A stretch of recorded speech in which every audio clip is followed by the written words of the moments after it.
Okay, folks, we're going to be looking at how traders make 10% per month. And we're going to stick with our theme here using our case study on the Aussie dollar. Now, quickly, obviously going through everything we've gone through in the previous two sessions. We've identified a 75-12 level on a daily chart. We brought that down into a hourly chart. We noticed that there was buy stops above us, so we know that there's liquidity pools resting above those specific highs. So the market should be reaching up there as much as 100 pips from the level we're identifying, 75.12. So very easily get up to 76.12. Looking at the 15-minute time frame, as we've shown earlier in this series, we've shown that there was a buy set up at 75.12 on the daily chart. We had a old low. Everything that we referred to and what to focus on in September, everything is being identified in this specific case study. We don't really require the market to give us an hourly setup to get in and use that risk. We can use a 15-minute time frame and use the framework that price gives us on that specific time frame relative to what you see on the 15-minute time frame. Obviously, the risk can be reduced from what would be seen on an hourly chart, and then just as well, the 15-minute chart can be reduced down into a 5-minute chart, and we identified where the stop could be in relative terms to the bullish order block. And we also framed out where 3-to-1 reward to risk ratios would unfold, and it happened to be right below our first area of buy stops, or the 5-minute liquidity pool. Now, this is nowhere near the level of the objectives we identified just framing the trade on an hourly chart. I'm just giving you the context. What if we were to look at the market like this and say we traded this particular pair and we had a 2% risk on the trade? If we had 2% on the trade and the market trades up to this high where the buy stops are, that's a liquidity pool, the market should respond off of that 75.12 level because it's a daily chart reference point or bullish order block. If we take our 2% position and take half of that position off as we get 3-to-1, notice it doesn't have to even blow out the buy stops here. These buy stops don't even have to get blown out. This is 3-to-1 reward to risk. So we can take first profit and bank a 1% times 3R. So we can make 3% on this one trade here and still leave the second portion of the trade on, aiming for what? Those liquidity pools referenced on the hourly chart. Now, as price explodes and goes through those buy stops, obviously you can see going up to a 15-minute time frame, now we can go and look at higher liquidity pools, reaching into higher and higher grade liquidity pools until we get to that hourly chart. But for right now, just simply look at what's already happened. The framework we used for the 5-minute chart that we've outlined in the second session, that model on risk allows us to have 1, 2, 3, 4, 5, 6, 7, 8, 9 R. In other words, we made $9 for every $1 risk, just reaching into the 15-minute buy stop liquidity pool. The liquidity pools that we saw on the hourly chart, that's what's being identified for our objectives. But now here we have a crossroads. You know, can we take some of the position off here, or do we leave the second balance of the original position of 2%? We only have 1% remaining on. We could take a portion of that off, or we can leave it to go higher and reach for those higher objectives. The choice is going to be yours. Preferably, I think I would like to take something off because we're in a really nice liquidity pool relative to the 15-minute time frame, and we might get some consolidation, or could be wrong, could even reverse here. We don't ever know that. But we are trading with higher level institutional order flow relative to that daily order block from 75.12. We have seen expansion on the upside. It's now taken buy stops in the form of a liquidity pool in the 5-minute chart we just shown. Then now we see the 15-minute liquidity pool in the buy stops over here. That's been violated. So we've already seen 9-to-1 payout, which is astonishing by any measure. And then letting the price go a little bit further, once we clear this buy stop, the area over here would be reached into as well. And we'd have 15R as well. Now this is the liquidity pool that we're resting around that same hourly basis. I'm just viewing it in terms of the 15-minute chart. You can see the expansion that's available to you when you look at the market, framing it with very low risk, very low risk. Now, notice also we took first profit at a multiple of 3-to-1. So we made $3 for our $1 risk. As soon as we did that, we've already made 3% on the trade with ultra short-term risk, less than 10 pips. That was it, less than 10 pips. But let's just say we framed the trade with a little bit more than that. Say we used a little bit more comfortable stop. Say it was a 20 pip stop. Could that still pay out in handsome rewards? Why wouldn't it? Obviously, the market reaches above the stops. We know that the market reaches for 10 and 20 pip grades for stop sweeping. We have the old high back here. And price just gets real close to it, but expands right above where we would expect to see price reach for. Here's what I want you to focus. The potential range was about 100 pips from where we were looking at buying and where we thought the price was going to go. We don't need the absolute high and we don't need the absolute low. We're looking at the lion's portion of the move, about 100 pips. Let me ask you a question. Do you think you'll get every pip of every potential range you identify as potential profit? If you're insisting on it, you're going to be frustrated. But you don't need that. What happens if you just had half of the range? Would you be disappointed? If you say yes, you would be disappointed. My question is why would you be disappointed? Is that better than what you're doing now? As a new trader, it's probably going to be very easy for you to say, well, that would be better than I'm currently doing now.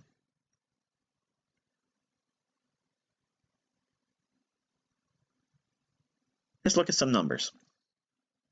Assume for a moment we had a $1,000 trading account, and we set the trade up originally as we did with the 5-minute chart, less than 10 pips. We're going to say we rounded it to a 10 pip stop loss, and the market came up and allowed us to get our 3-to-1 multiple.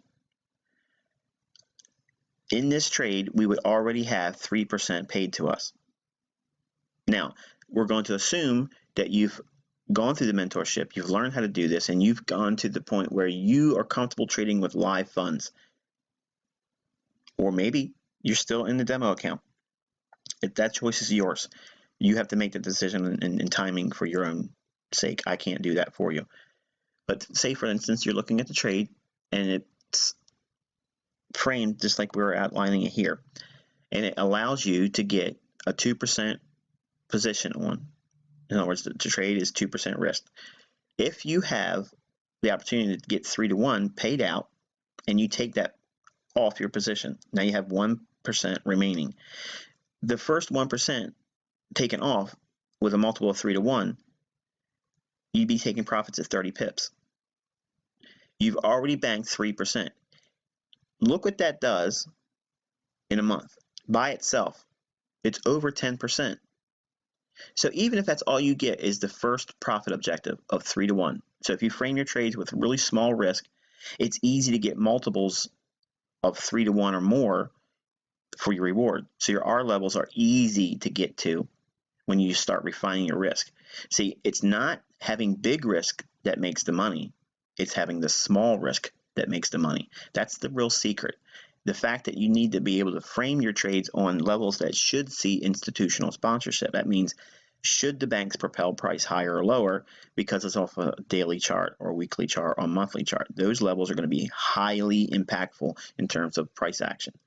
They're going to drive price higher and lower relative to those levels because that's where the real orders are. It has nothing to do with your indicators. It has nothing to do with your supply and demand or your theory on price. It has nothing to do with that. It's where the orders are. And the orders are going to be around monthly, weekly, and daily levels. Now, what if you let the portion of that second half go and you only got half of that 100 pip range? Remember, we were looking at that setup. It was potentially 100 pips available to you. But say you only let it go 50 pips and you just couldn't bear to hold on to it, and that's all you could do. Or you did something that got you stopped out early. Okay, you trailed your stop up too aggressively, and you only managed to make 50 pips out of that. Now, this is assuming you've already taken that first 1% off. This is the second 1% that's remaining on the trade. By itself, if you collapse at 50% of that 100 pip range we're looking at, you're tacking on another 21+% for the month. If that's all you're doing week after week, if you're getting scenarios like this, one trade, you're focusing in tightly, watching one setup, and you are milking it for everything that it's worth, keeping the risk small and looking for higher time frame objectives. If you do that, you're looking at 21+%, what it's going to call 21, plus your original 3% on the first half of that trade. So really, what are you making? And you didn't even get the entire 100 pip range. Now think about that. We used the same scenario where we used the 10 pip stop, and we let the second portion run after 3-to-1 was taken off at 30 pips. Then we let the remaining portion run and say we only managed to get half that 100 pip range. Who would be upset? Would you be upset with that? I don't think you should. If you are, it's greed. You can't allow greed to do this to you.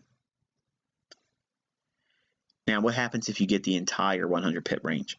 Say you get your 100 pip takedown. Another one shot, one kill. You get it for the entire week. The second portion of that trade nets you over 46%.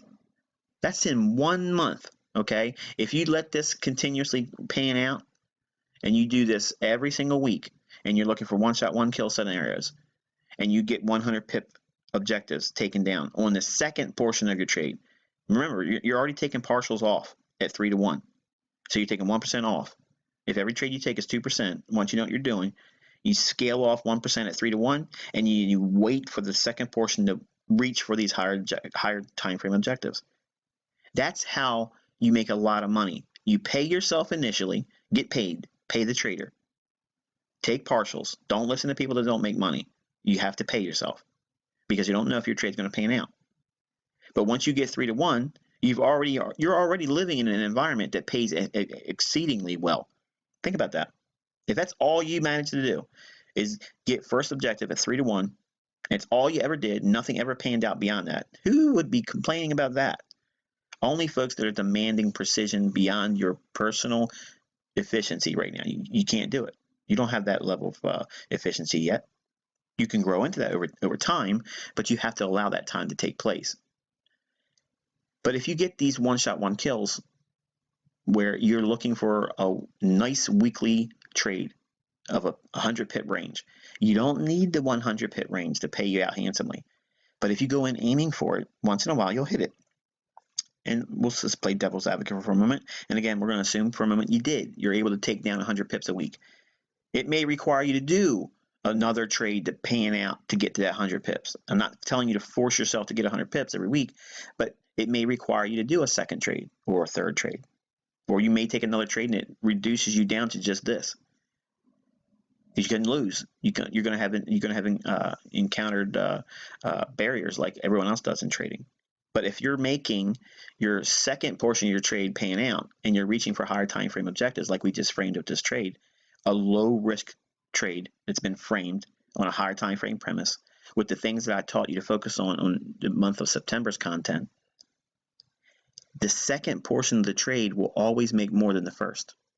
Obviously, you're getting out early with a partial. But the partial is not a weakness. It's not an impediment to you making more money. when traders or educators or other folks say that you're taking off some of the trade before it gets to a profit objective that you've had in mind beforehand, that's coming from someone that does not make money consistently. And I'm telling you, because they're forcing themselves to hold on for their ultimate objective, and they're too black and white. In profit taking, you have to pay yourself when it's available. If you're binary, it's all or nothing. You're never going to be as good as you think you are. Believe me, I'm very proficient with price action, but I don't demand everything all off at my profit objective, my higher end profit objective. I've learned to pay myself, because there's many times I've had really handsome profits sitting in a trade, but I did not allow myself to take something off, and I watched it come all the way back and turn into a loser, or come back and take me out with a modest stop loss and then run in my favor, which is very frustrating, and you've probably encountered that yourself. But let's say, for instance, you couldn't manage to do that trade with 10 pips, and you were just stuck to that 1 hour setup. No problem. No problem. There's no reason to be upset about that. If you allow that 20 pip setup to give you a 50 pip run, okay, think about this. If you take the first portion of that trade off and you only get 50 more pips beyond it, in other words, you've placed your trade on and you paid yourself a modest 30 pips, moved to the sidelines, and then you only managed to get another 50 pips.